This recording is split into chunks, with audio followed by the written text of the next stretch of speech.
बोले आधार से।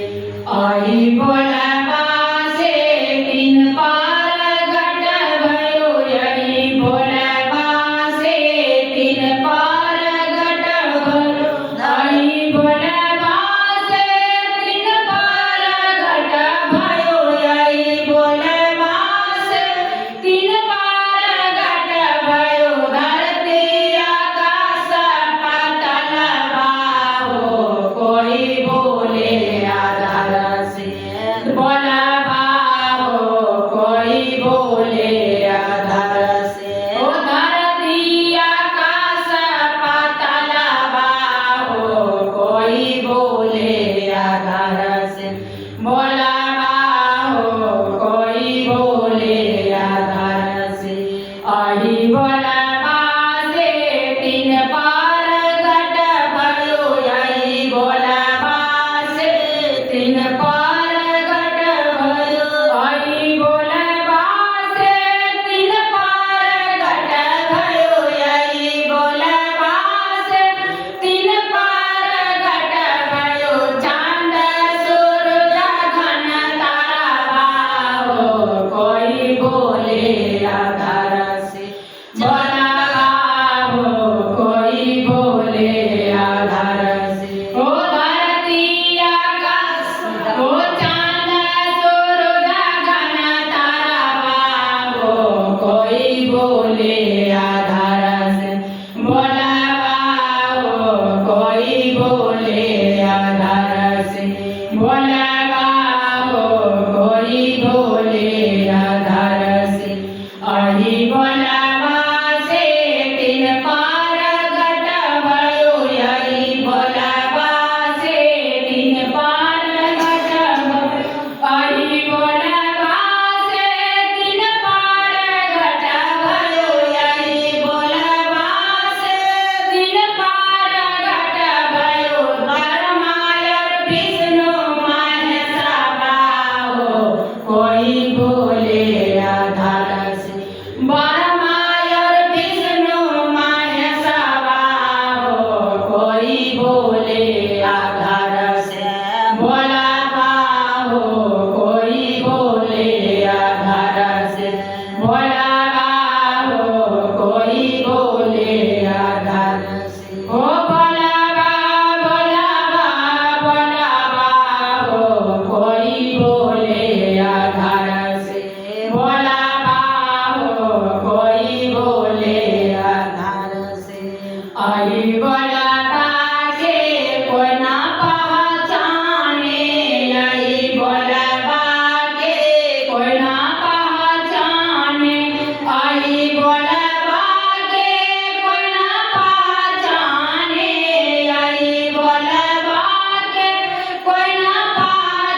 भोला बाहो कोई बोले आधार से ओ भोला बाहो फिर संगा चला बाहो कोई बोले आधार से भोला बाहो कोई बोले आधार से भोला बाहो कोई बोले आधार से सतनाम साई बन गई साई सकल अंशों के श्री चरण कमल में साई